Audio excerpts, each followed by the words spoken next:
Bapak Direktur ini bertugas mulai bulan 5, saya tidak diperkenankan untuk mengatur jalannya pendistribusian air. Pelanggaran kode etik yang dilakukan di RUT PDAM. Alasan Bupati untuk mencoba secara permanen ke suatu. Assalamualaikum warahmatullahi wabarakatuh. Selamat siang semua. Teman-teman, salam kenal, saya Dera dari redaksi baru.id. Kita bakal bincang-bincang eksklusif seputar polemik yang saat ini paling getol dibicarakan sama masyarakat di Kabupaten Bantaeng. Nah, hari ini saya nggak sendiri tentunya. Ada beberapa narasumber yang siap menemani bincang-bincang kita pada hari ini, yang mana dari 3 narasumber itu akan berbicara secara garis besar apa-apa saja informasi yang dibutuhkan tentunya masyarakat. Semoga sebentar bisa terjawab semua ya. Baik, kita perkenalan dulu satu persatu narasumber kita yang hadir pada hari ini. Saya Skandi dari Deden Bantaeng, dalam hari ini Kabupaten Teknik. Silakan. Saya Yusdana Hakim. Saya aktivis lah komunikasi pemerintahan Kabupaten Bantaeng. Selanjutnya mungkin Baik, saya Ahmad Iksan selaku Ketua Bidang Advokasi dan Konsultasi Federasi Serikat Perjuangan Buruh Indonesia Kabupaten Bantaeng, dan salah satu anggota aliansi yang untuk PDAM, Pergerakan Demokrasi Aliansi Masyarakat. Oke, jadi seperti yang kita tahu saat ini Kabupaten Bantaeng itu sedang banyak ada beberapa kisru yang jadi obrolan setiap hari, baik di tempat-tempat nongkrong, di instansi-instansi dimanapun. Ada saja hal-hal yang memantik pertanyaan-pertanyaan yang kemudian orang-orang akan bertanya, ini sebenarnya yang harusnya menjawab siapa, jawabannya yang sebenarnya apa, atau bagaimana jawaban-jawaban tersebut akan menentukan sikap orang-orang. Dan tentunya bagaimana masyarakat bersikap itu akan berpengaruh juga dengan keputusan yang semestinya diambil oleh pemimpin daerah kita. Untuk itu, teman-teman narasumber yang hadir pada hari ini akan membantu kita mengklasifikasikan, mungkin ya, membahas detail gambaran-gambaran apa dan bagaimana seharusnya hal-hal tersebut. Oke, baik, mulai dari hal-hal dasar dulu mungkin ya teman-teman. Kita berawal dari polemik di PDAM. Bagaimana awal mula polemik itu sampai menjadi riak itu mungkin secara spesifik bisa disampaikan oleh kakak Yusdana Hakim, atau kita kenal dengan Kak Rendanar. Ya, yang sudah kita tahu sendiri bagaimana kerjanya beliau selama pengawalan bagaimana sistem pemerintahan di Kabupaten Bantaeng itu bergerak. Oke, kakak, boleh disampaikan mungkin? Assalamualaikum warahmatullahi wabarakatuh. Sebenarnya terkait itu saya berdua dengan Linda ini, inilah yang mengawal proses itu. Jadi masyarakat Bantaeng perlu mengetahui dasar lahirnya sebuah SK pemberhentian sementara itu berawal dari ya, teman-teman menyurat ke DPR untuk kita lakukan RDP pada saat itu. Jadi perjalanan RDP itu ini sedikit dulu ya, karena saya tidak mau terlalu banyak, karena ya, lebih paham juga adik saya karena dia ikut juga. Intinya dalam RDP itu kami menuntut dan itu terbuktikan pada saat RDP 2 hal yang sangat krusial. Pertama, kode etik seorang dirut. Jadi berawal dari sebuah rekaman percakapan suara antara dirut dengan inisial AW, ya, AW ya, pindah AW. Yang dimana secara etik dirut itu nggak bisa membahas hal-hal yang bukan menjadi yang dimana dalam percakapan itu, rekaman percakapan itu, si Dirut ini dan si Awe ini membahas proyek dinas pertanian yang menyebutkan nilai nominal 50 juta dan membawa-bawa nama bupati yang sebagai pemerintahan dia. Jadi dasar itulah, etiknya itulah kami meminta DPR untuk melakukan RDP. Dan yang kedua, ketika itu terjadi penyalahgunaan kewenangan.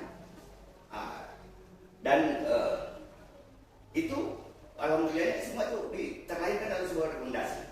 Dan mungkin sedikit banyaknya Adinda ini karena dia selaku yang menyurat, yang meminta RDP itu, mungkin saya serahkan intinya permasalahan percakapan itu, etik itu. Mungkin Adinda bisa nyambung karena beliau yang getol meminta itu ke DPR.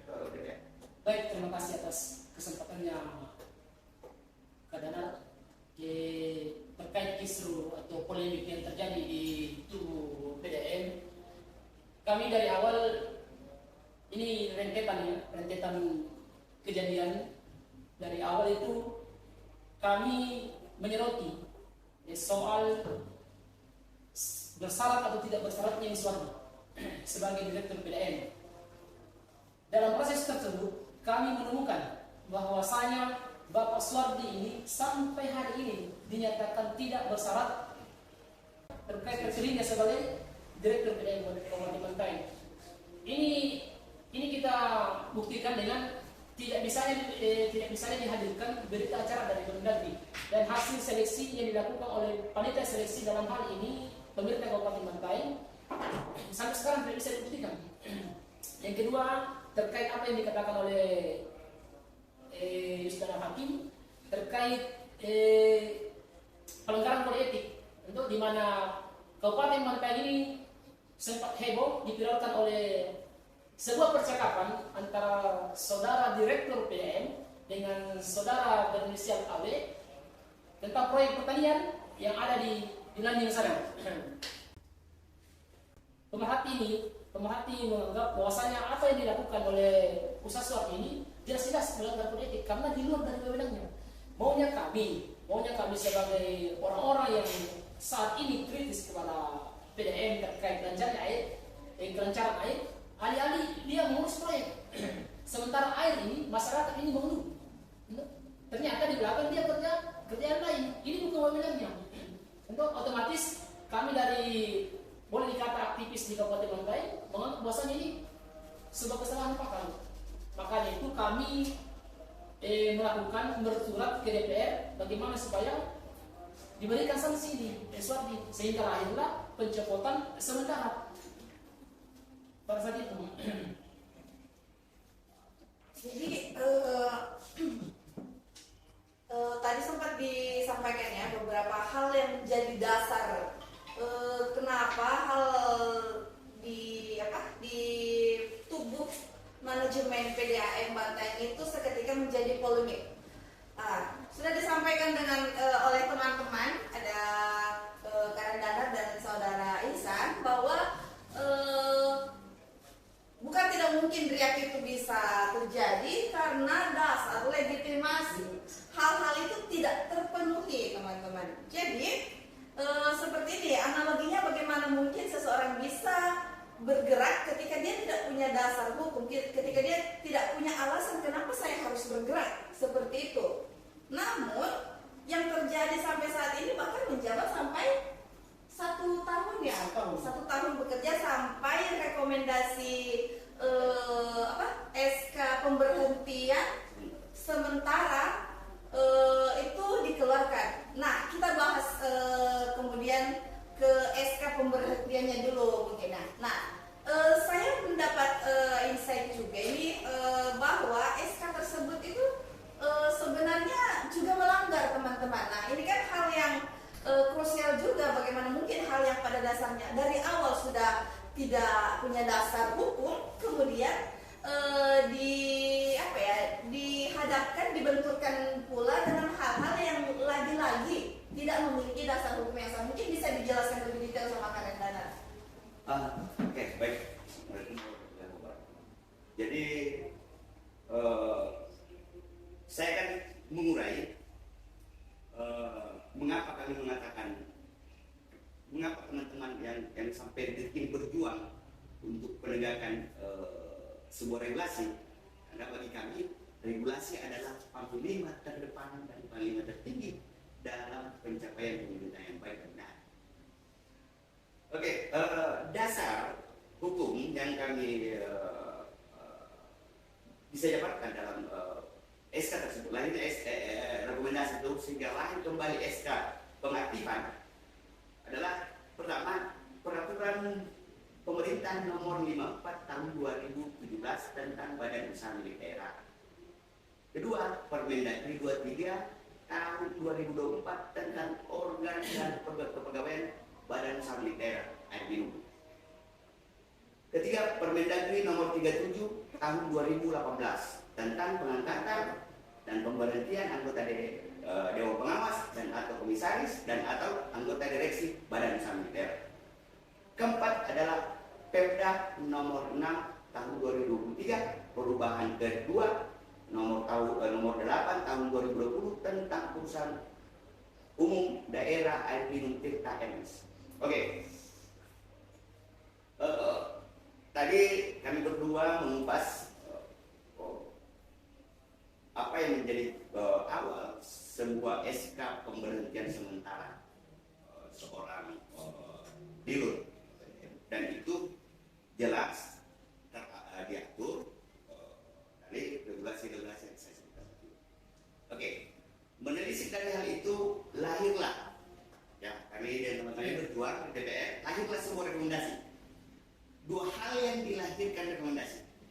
Oke, rekomendasi itu nomor 001.6.2/29 tertanggal 28 Januari 2026 yang melahirkan dua hal poin krusial sekali. Inilah yang sepatutnya menjadi landasan ketika ini bupati ingin menerbitkan SK, apakah itu permanenkan, diberhentikan atau dilanjutkan. Inilah dua hal. Pertama, DPR merekomendasikan ke bupati adanya dugaan pelanggaran kode etik yang dilakukan di RUT PDAM. Kedua, dugaan penyalahgunaan wewenang serta tupoksi tugas pokoknya dan permasalahan-permasalahan yang terjadi di internal PDAM. Itu pemerintah masyarakat Banten harus mengetahui itu, karena ini dua hal yang krusial. Di mana Dewas PDAM Banten, kami menilai yang diperbuat oleh Dewas ini dengan menerbitkan rekomendasi, kami anggap itu cacat prosedural, cacat administrasi, dan cacat hukum. Mengapa kami mengatakan itu? Sebab dasar terbitnya SK pemerintah sementara itu berdasarkan dari hasil MDPD kami yang menarikkan dua poin ini. Tapi dua poin ini tidak ada yang terjabarkan hingga detik ini. Ya. Saya berani jamin hingga detik ini tidak ada dua hal poin ini yang terjabarkan sampai detik ini. Pertama, pernah nggak Dewas melakukan sidang etik atau laporan hasil evaluasi etik? LHR. Pernah nggak Dewas membentuk komisi etik? Itu ada termaktub dalam Permendagri. Kalau secara prosedur harusnya seperti itu. Wajib. Itu Permendagri 37 tahun 2018 tentang pengangkatan dan pemberhentian. Ingat. Itu pengangkatan dan pemberhentian. Di mana justru poin yang disampaikan, saya sampai tergelitiknya saya anggap Dewas ini gak paham tupoksinya dia, pertama, dan tidak membaca Permendagri 37 dengan baik dan benar. Mengapa saya katakan begitu? Karena hasil evaluasi yang katanya hasil evaluasi melahirkan 3 item ini bertentangan dan satu jauhlah dari apa yang direkomendasikan DPR. Ya. Pertama, semua pelanggaran prosedur kinerja telah diklarifikasi. Pertanyaan saya, klarifikasinya mana? Gimana dan kemana ya? Secara tata naskah saya bilang wajib ketika membuat sebuah LHR, laporan hasil pemeriksaan atau laporan hasil evaluasi, melampirkan hasil. Siapa periksa? Ada kan harusnya Dewas ini memanggil si AW ini, apa betul kau ada penama ini secara etik. Nah, yang kedua, tidak ditemukan bukti tindak pidana. Pertanyaan saya, ini lucu. Ini Dewas penyidik atau Dewas? Yang lebih, misalnya waktu ya, dungu, yang lebih dungunya lagi ini, ada yang katakan tim pencari fakta yang dieskatan oleh wakil bupati. Ini lebih dungu lagi. Apalagi itu? Ya saya anggap ini sebuah kelakar pembunuhan masyarakat. Dalam nomenklatur Permendag dimanapun terkait perundang tidak ada istilah. Nggak ada istilah. Saya pikir kemarin itu bila tim pencari fakta pembunuhan Munir dan itulah. Nah, ini wakil bupati loh, di mana Undang-Undang 23 sudah terang. Undang-Undang 23 tahun 2014 tentang pemerintah daerah jelas terang mengatakan wakil bupati tidak punya kewenangan. Yang punya kewenangan adalah bupati, wali kota, gubernur, presiden. Lucu. Kok sehebat apa sih tim penyelidikan ini menegaskan tidak temukan tindak pidana? Ini lucu. Kau pilih. Iya. Nah sementara faktanya Penduga hukum yang seharusnya. iya, kan itu masih berjalan. Iya. Keputusan masih pemeriksaan ya. Pemeriksaan itu Mereka sedang Ya, berkesimpulan. makanya tadi saya bilang, bahwasanya sebelum dia turun mencari fakta, datanya itu sudah ada sama mereka. Jadi ini terkesan bahwasanya settingan. Ini pencari fakta ini settingan. Secara apa ya? Kasarnya akan terlihat seperti itu. Pertama, terlebih ketika diketahui bahwa apa sih dasarnya orang-orang ini dan dibentuk dengan orang yang sama sekali tidak memiliki kewenangan untuk Enggak kan mengeluarkan SK sampai membentuk tim pencari fakta. Iya. Dan yang lebih bunyinya lagi, poin ketiga, secara etikat baik katanya. Ya. Maksud saya gini, dari awal, ya beliau tidak punya etika baik lah. Ya. Kenapa saya katakan gitu? Ya, untuk itu, Dirut secara etika komunikasi, melakukan percakapan proyek apa sebenarnya bagi proyek yang bukan domainnya. Bahkan kalau nama bupati menyebut nominal Di tengah masyarakat butuh air Iya. yang dibahas itu proyek. maksud saya. Ya, ini tak baiknya di mana? Itu tata kutip etikanya. Yes, itu maksud saya etika baik. Jadi terkait etika baik dari awal tidak ada etika. Bagi saya melihat konstruksi terbitan desa segala macam apa yang kita lalui ya. Ya. Karena kami teman-teman ini melakukan upaya penegakan regulasi itu tidak tidak berani. Kami berdarah. Jadi kalau etika baik tidak saya itu sebuah statement biru. Kami berdarah. Kami melakukan itu sampai kita mendesak ya. Ya. Berapa kali tiap hari kita datang ke DPR meminta RDP. Nah jadi poin yang penegasan mungkin terkait ini intinya rekomendasi yang lahir oleh Dewas yang dijadikan rujukan sehingga SK kembali diakhirkan ya itu sebuah hasil yang cacat administrasi, cacat hukum, makanya kami teman-teman yang paham tentang regulasi hingga detik ini menolak SK tersebut. Jadi itu dasarnya kami bukan tanpa alasan, bukan kami menolak itu karena kita mau berbenturan sama dengan bupati, enggak. Ya. Penegakan regulasi Iya. yang berjalan. Sebenarnya intinya poin besarnya seperti itu. Iya. Jadi kami sih berharap kalau bisa Bapak Bupati yang kita hormat melihat ini, konteks ini. Kalau menurut saya juga berharap kalau perlu kami perlu didudukkan dan kita siap dialog sama Bapak Hukum atau siapapun. Kami berani. Ataukah internal lah dulu Bapak Hukum. Internalnya apa yang saya sampaikan ini ke Ibu. Kan boleh kami siap untuk diuji hal itu.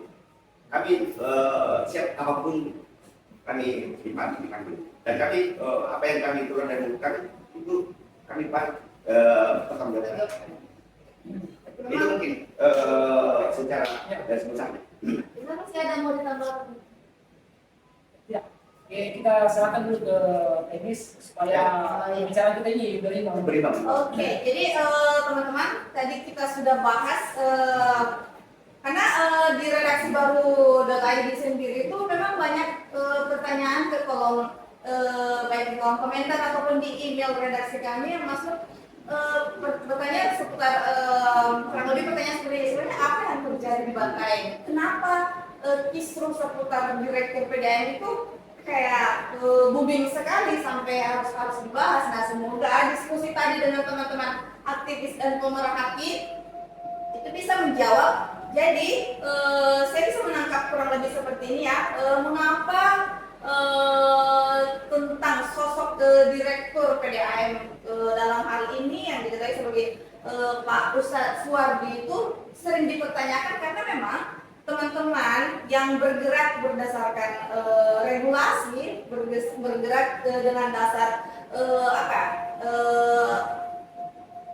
dasar hukum yang jelas, itu mempertanyakan apa legitimasi yang mengikat sehingga Bapak Suwardi itu terpilih atau ditunjuk menjadi direktur PDAM. Nah, ini hal yang dasar. Bagaimana kita belum jauh bicara tentang bagaimana manajemen itu dikelola, bagaimana skala internal itu bergerak orang-orang di dalamnya, kita belum bicara seperti itu. Tapi kita masih bergerak kenapa orang ini harus bekerja. Ternyata teman-teman di sini tidak menemukan dasar hukum karena ketika diminta untuk membuktikan tidak ada berkas, tidak ada hitam di atas putih, tidak ada catatan dari instansi atau lembaga manapun yang bisa melegalisasi bahwa penunjukan ini sah. Saya nggak itu asumsi pribadinya. Seperti itu ya. Oke, jadi itu gambaran besar ya, gambaran besar secara garis besar tentang posisi direktur yang sebenarnya selalu dipertanyakan sama teman-teman. Nah, sekarang nih, Jadi sedikit, kalau saya pertama mohon nih, saya potong terkait soal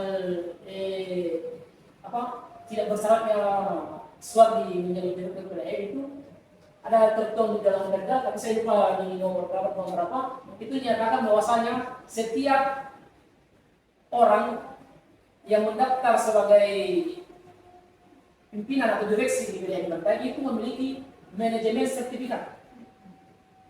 Tapi sampai sekarang itu yang tidak dimiliki oleh Suwardi. Dan ada poin di peraturan daerah tersebut mengatakan bahwasanya bisa dulu menjabat, nanti setelah menjabat bersekolah. Tapi sampai sekarang itu juga tidak dilakukan oleh Suwardi. Dan ini poin tambahan sebagai alasan bupati untuk mencopot secara permanen Suwardi. Oke. Nah, selanjutnya nih, seperti yang kita tahu di media-media sosial, kita bisa memantau bagaimana keluhan-keluhan sebagian besar masyarakat Bantaeng tentang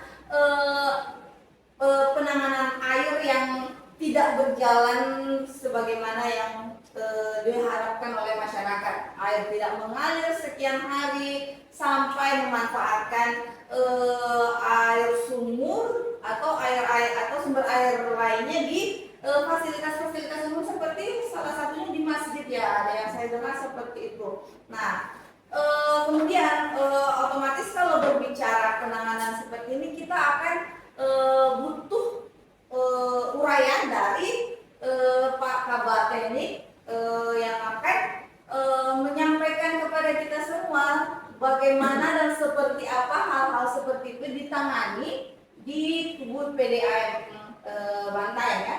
Oke, baik teman-teman, langsung saja kita dengarkan penjelasan dari Bapak. Silakan. Terima kasih Ana.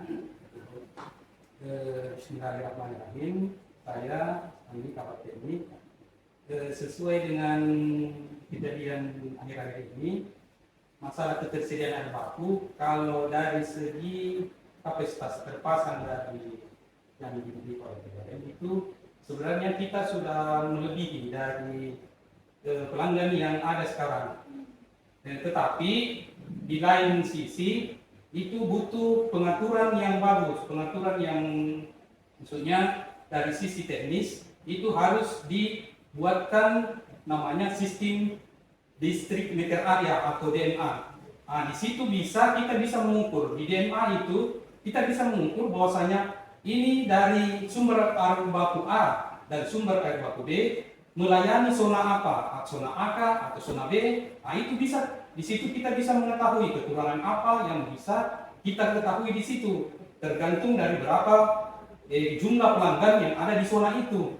Nah, terus bisa permasalahan-permasalahan itu bisa kita ketahui bahwasanya ini kapasitasnya sudah full, sudah tidak bisa lagi menambah untuk pelanggan. Nah, itu yang belum ada sampai sekarang. Karena kami di PDAM sekarang itu masih sistem loop namanya, pipa itu mesti tersambung semua, mulai dari Pak Jukugan ke Bisaktu, mesti tersambung semua. Jadi kami tidak mengetahui bahwasanya di mana titik kekuatan tekanan air yang lebih besar dari di zona-zona ini.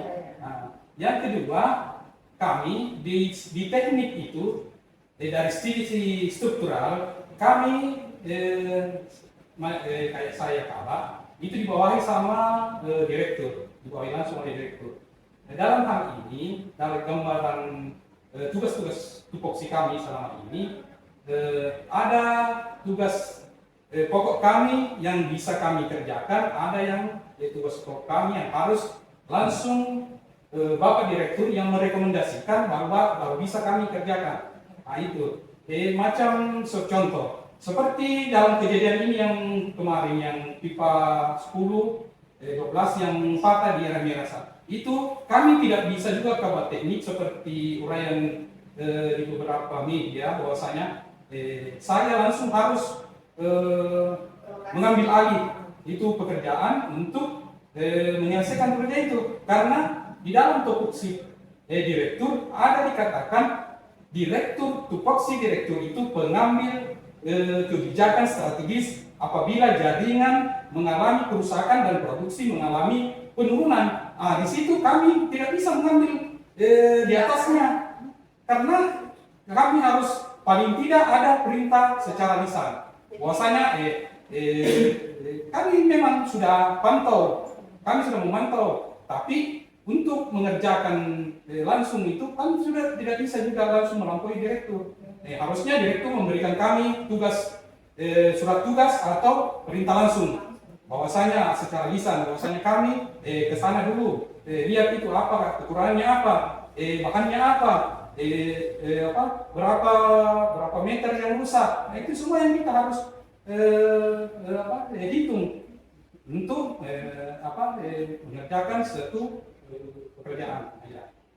Nah, di lain sisi, terus terang kami ungkapkan, selama Bapak Direktur ini bertugas mulai bulan 5, saya hanya ditugaskan untuk mengurus surat izin air baku. Surat izin air baku saya tidak diperkenankan untuk mengatur jalannya pendistribusian air, karena katanya sudah ada kepala seksi distribusi yang menangani itu. Di lain sisi, tugas Kabak Teknik itu memantau keseluruhan mulai dari sumber air baku ke pengolahan, ke jaringan, dan sampai pendistribusian air ke pelanggan. Itu tugas utama saya, memantau itu. Maka saya merasa bahwasanya saya ini mungkin tidak bisa dilibatkan dalam pekerjaan sehari-hari.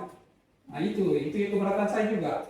Maksudnya dari sisi struktur, kami ini artinya memantau, artinya apa yang bisa kami tahu bahwasanya kenapa air di daerah tengah-tengah yang selalu bermasalah. Di daerah Cabodo, di daerah Sasaya yang selalu bermasalah. Itu dapat kami jelaskan di sini karena di situ itu terdapat terlalu banyak pencurian air atau illegal connection. Di situ banyak sekali pencurian air. Makanya kami harusnya langkah-langkah, bukan kami ada segala saran kepada direktur. Kalau kami ambil dulu petugas untuk menertibkan ini dulu, baru kami bisa menata di situ daerah itu. Karena menurut beliau saya ini cerita kosong. Karena dia bilang ada beberapa wilayah yang tidak ada airnya. Bagaimana kita mau menata di lokasi itu kalau tidak ada dulu pembenahan, artinya dari sisi penertiban dulu, penertiban pelanggan yang tidak memakai meter air atau pencurian air. Iya. Tapi bagaimana bisa penertiban itu dilakukan ketika posisinya Bapak seolah kewenangannya di Pamkas? Nah, itulah disitulah kami tidak bisa mengambil langkah juga karena kami hanya ditugaskan untuk hal-hal tertentu dalam hal ini mengurus izin sumber air baku. Lebih ke hal-hal administratif, padahal harusnya di bidang teknis. Iya, kami ini harus di lapangan. Langsung dengan masyarakat. Iya. Dan pekerjaan teknik itu berkesinambungan, artinya dalam satu hari ini ada 3 masalah atau ada 5 masalah. Kalau kami tidak bisa mendukung teman-teman kami yang di bawah, ya, contoh kepala seksi distribusi itu harusnya bertanggung jawab ke kepala teknik. Kepala seksi distribusi juga tidak bisa mengambil kebijakan. Pasti dia bertanya kepada saya, kepala teknik, solusinya apa ini? Persalahan A, persalahan terjadi. Ini juga terjadi karena kepala seksi saya itu tidak bisa mengambil kesimpulan bahwasanya jalan keluar apa yang dia mau ambil. Makanya dalam hal ini kayak di teknik itu dalam pekerjaan di lapangan itu mandek, artinya dia mau mencari seperti kehilangan arah. Iya, yang buat saya melihat ini fenomena ini kan ada flame fitting saya. Iya. Lalu masing-masing kita lah masyarakat pantai yang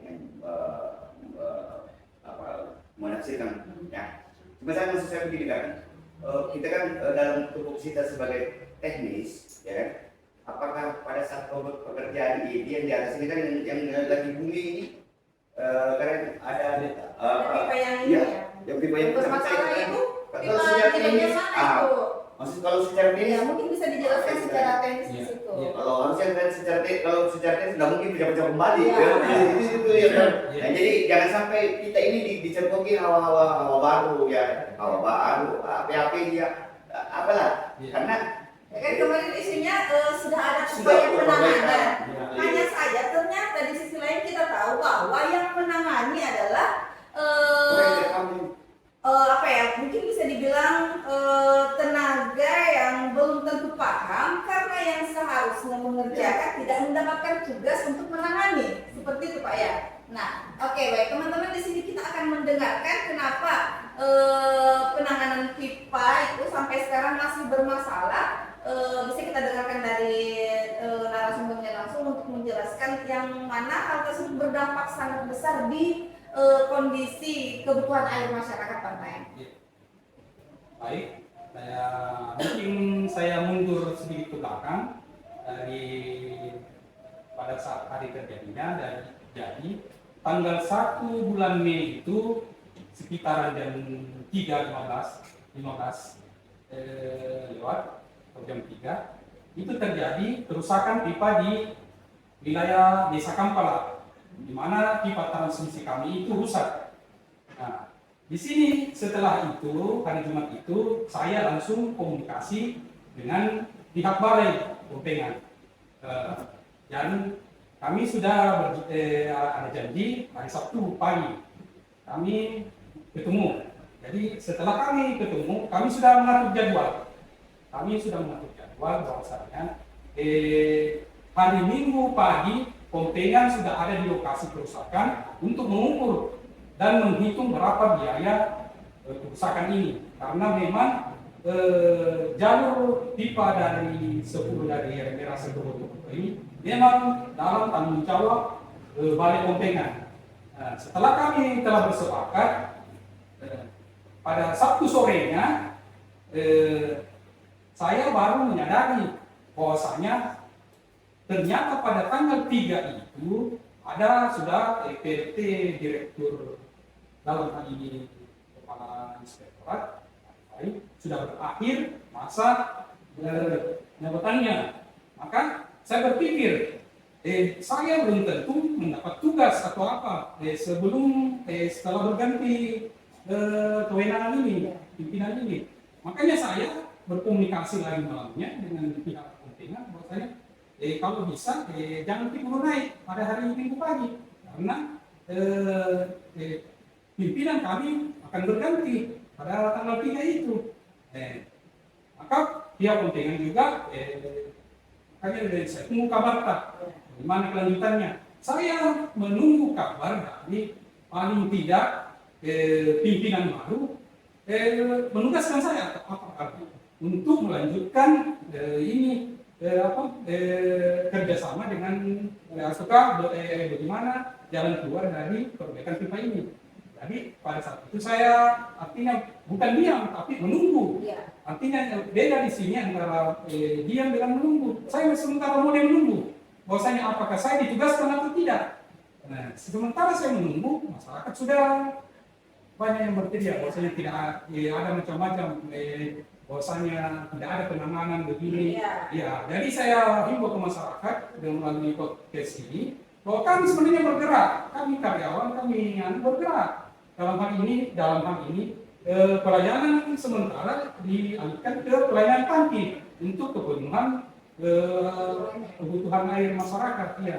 Tapi sampai tanggal 6 ini, apalagi kami sudah mengeluarkan di media itu bahwasanya saya mengkritisi juga pernyataan dari direktur di pengaduan Bantaeng bahwasanya dia sudah mau ke Kompengan, dia sudah lihat itu jaringan. Ternyata saya konfirmasi ke penjaga sumber, belum ada yang datang melihat ini pipa.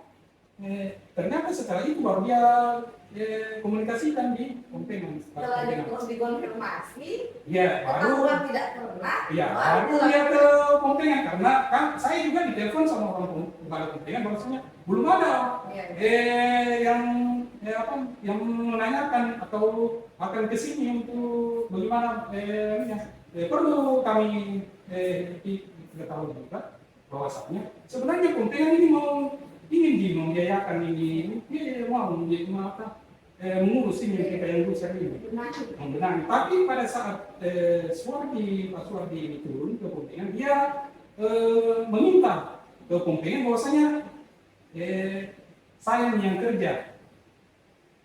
Artinya dia minta itu supaya dia yang kerja di dalam hal ini bukan pribadinya, kantor.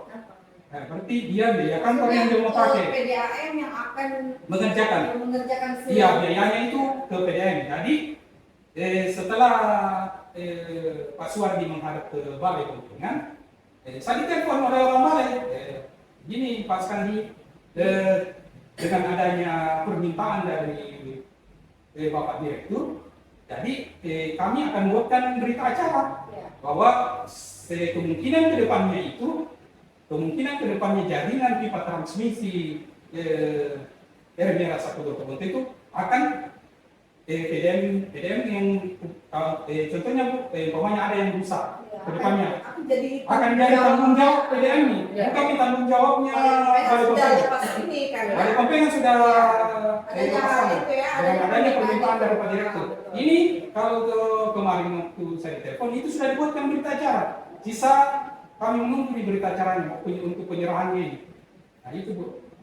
Dari sisi teknis yang setelah tadi pagi saya dihubungi oleh penjaga sumber di Rasa, ini terjadi kebocoran lagi karena kalau kami menilai kebocoran ini terjadi karena pekerjaan yang tidak profesional.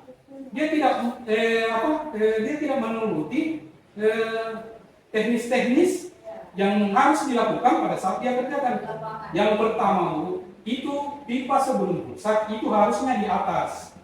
Nah ini waktu dikerja kemarin sudah di bawah, sudah diturunkan. Dari posisi sebelumnya. Iya, dari sebelum rusak itu di atas, di bawah. Nah, apakah pergeseran itu kira-kira berpengaruh? Berpengaruh sekali, Bu. Karena berat beban pipa itu akan menanggung beban beratnya itu, karena setelah dari RW Rasas dari wilayah Kampala ini ada wilayah-wilayah yang lebih rendah di titik elevasinya. Makanya harusnya ini diangkat naik supaya dia tidak terbebani berat. Kan kalau dia titik elevasinya lebih rendah di sana, lebih rendah di sini yang kerja dibanding yang ada di setelah Kampala itu akan balik, tekanan balik. Dia akan tekanan balik. Itu yang memberatkan pipa ini berat. Makanya adanya tekanan yang keras. tekanan balik ini akan bisa merusak pipa lagi. Nah, yang kedua, Bu, ada namanya translock. Translock itu fungsinya untuk meredam getaran dan menstabilkan jaringan pipa.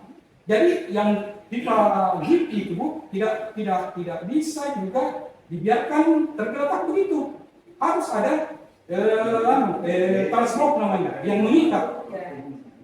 Nah itu yang sebentar kalau kita bisa coba, di mana pada saat pipa jaringan itu dibiarkan tidak pakai translock, dia akan menarik kayak ular, dia akan goyang. Dia akan goyang itu kalau sudah dialirkan itu, karena tekanan air itu dia pasti lebih kuat tekanan air daripada penampangnya atau penampungnya, pipanya maksudnya. Dia akan menggoyangkan pipa kalau dia tidak memakai translock itu. Nah, hal-hal seperti ini yang mungkin kalau bagi orang awam itu apa sih, tidak penting atau bagaimana, tapi ternyata hal-hal seperti ini yang berpengaruh dengan distribusi air ke masyarakat yang sampai saat ini masih diteriakan sama masyarakat Bantaynya, Pak. Contohnya tadi, Bu, ini harusnya sudah seandainya dikerjakan secara profesional, ini kan tidak dikerja lagi hari ini. Ini kan tidak ada membuang waktu, membuang dana, membuang anggaran. tidak ada tindak lanjut dari kerusakan yang sebelumnya terjadi. Iya. Memang kemarin terkesan pencitraan. Pencitraan ya, oke. Mungkin karena habis pencitraan di Bantai. Iya. Oke, kita sudah mendengarkan ya. Jadi di sini kita berdiskusi, berbincang, ngobrol-ngobrol mengenai bagaimana hasil atau output dari perbincangan kita, masyarakat yang akan mengambil kesimpulan. Namun satu poin penting yang mesti kita perhatikan bersama, bahwa kita harap ya bahwa semoga hasil dari hal-hal yang kita perbincangkan ini bisa sampai ke pimpinan daerah. Jadi pimpinan daerah tentu saja berfokus pada Pak Bupati ya. Karena jangan sampai ada yang pikir gimana? Saya sempat berpikir gini. 02 itu rasa 01 rasa anak 02. Tapi dalam hal PDM. Tidak fokus di PDM. Menjadi dalam. Kalau yang lain Intermezzo. Ini kan kekhawatiran kami. Karena sudah terjadi sebelumnya. Iya. Sudah terjadi sebelumnya, ada kewenangan yang tidak dilakukan. Ya, karena kami berpikir itu seseorang muda itu, pemimpin muda itu tegas. Yes ya, kebanyakan pemimpin muda itu tegas, berani mengambil kebijakan-kebijakan yang dalam masyarakat. Orang ya bernalar lah. Ya. Tapi pada kenyataan 2 tahun ini kan tidak begitu. Hampir tersukat lihat itu sebab ya takut gitu, enggak apalah. Jadi kesan pemimpin muda energi, visioner enggak ada. Sangat berbeda dengan pada saat pemaparan. Itu kan jualan kacang goreng politik ya. Oke, cukup ya teman-teman. Closing statement mungkin closing Iya, statement oke. Mungkin kayak Mungkin siapa yang bisa Mas. mewakilkan teman-teman? Oke, teman-teman, untuk menutup perbincangan kita pada hari ini, mungkin kita bisa dengarkan ya harapan-harapan dari teman-teman untuk disampaikan bagaimana agar apa yang kita bahas pada hari ini itu tidak sia-sia dan poin-poin utama yang pertama kita sampaikan kepada pihak yang seharusnya mendengarkan aspirasi ya. Aku silakan Pak. Jadi kami hanya ingin menyampaikan bahwasanya kami berharap ke depannya ini di PDN Perumda Minum Tirta Air Minasa ini bisa lebih maju. Kami melihat PDN-PDN lain itu artinya sudah di atas daripada kami. Itu yang harusnya fokus pemikiran kalau ada pun pemimpin nanti ke depan dalam hal ini pimpinan PDN harusnya fokus ke bagaimana PDN ini maju. Bahwasanya kita harus mengenyampingkan itu perbedaan-perbedaan. Itu saja, fokus saja untuk bagaimana PDN ini ke depan, bagaimana PDN ini bisa maju dan menyetor PAD, karena ini tujuannya. PDN itu kan perusahaan umum milik daerah. Nah itu salah satu sumber untuk pemasukan PAD. Jadi harusnya dikelola dengan baik dan supaya PDN maju ke depan dan bisa menyumbangkan PAD ke depan ke pemerintah daerah. Itu kami harapkan. Baik, silakan. Kalau saya sih proses statement hari ini lebih bersifat hal yang mendasar regulasi.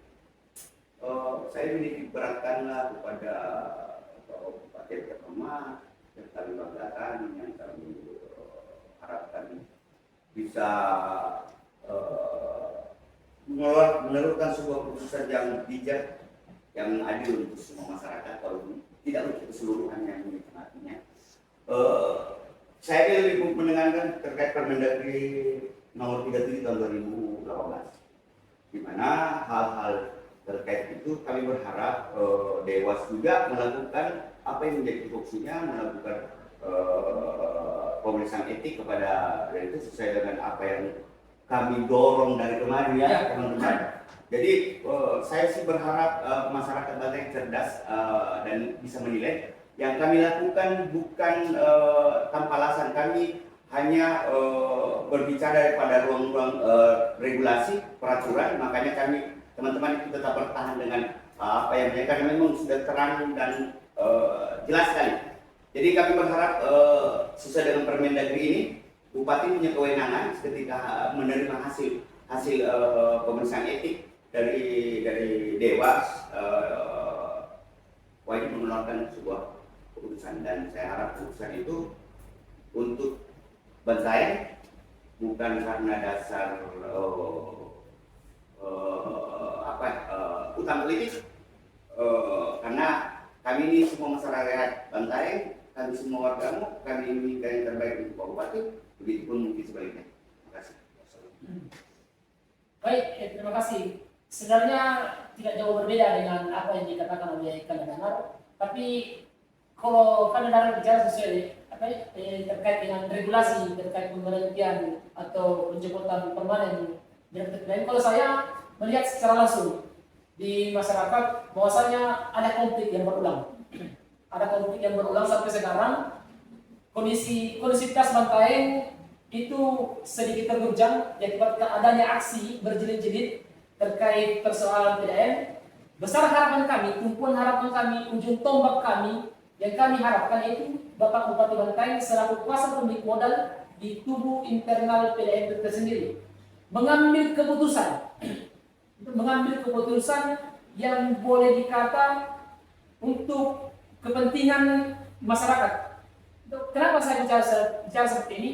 Karena setelah Suwardi dinonaktifkan di tubuh internal PDN itu ancaman saja. Nah, ketika Suwardi kembali diaktifkan, ada lagi riak kembali sampai berjilid-jilid dan ada chaos. Nah, ini di sini bisa harapan kami Pak Bupati ini bisa lihat pada saat Suwardi dinonaktifkan sebentar selama 3 bulan, situasi di PDN itu aman-aman saja, baik-baik saja. Nah, setelah diaktifkan kembali muncul kembali riak. Nah, ini poin misalnya. Kalau Pak Bupati kita lihat nih kejadian yang ada di masyarakat sampai sekarang, ada riak-riak, ada chaos. Kita jaga kondisi sama-sama, investor masuk ke pantai untuk kesejahteraan masyarakat pantai. Setelah tadi closing statement dari teman-teman narasumber pada hari ini, bagaimanapun harapan kita bersama adalah tentu saja hal-hal yang baik untuk Kabupaten Bantai dan harapan terbaik untuk pemimpin daerah, semoga bisa menjadi senantiasa menjadi panutan dan mengambil kebijakan yang tepat yang berpihak kepada masyarakat. Karena sekali lagi setiap hal-hal yang dibahas oleh teman-teman aktivis dan semacamnya, aliansi-aliansi lembaga-lembaga yang ada di Kabupaten Bantai itu bukan tidak lain demi mendukung berkembangnya daerah yang kita cintai. Sekian dari kami, sampai ketemu di sesi berikutnya. Sehat-sehat Ki. Assalamualaikum warahmatullahi wabarakatuh.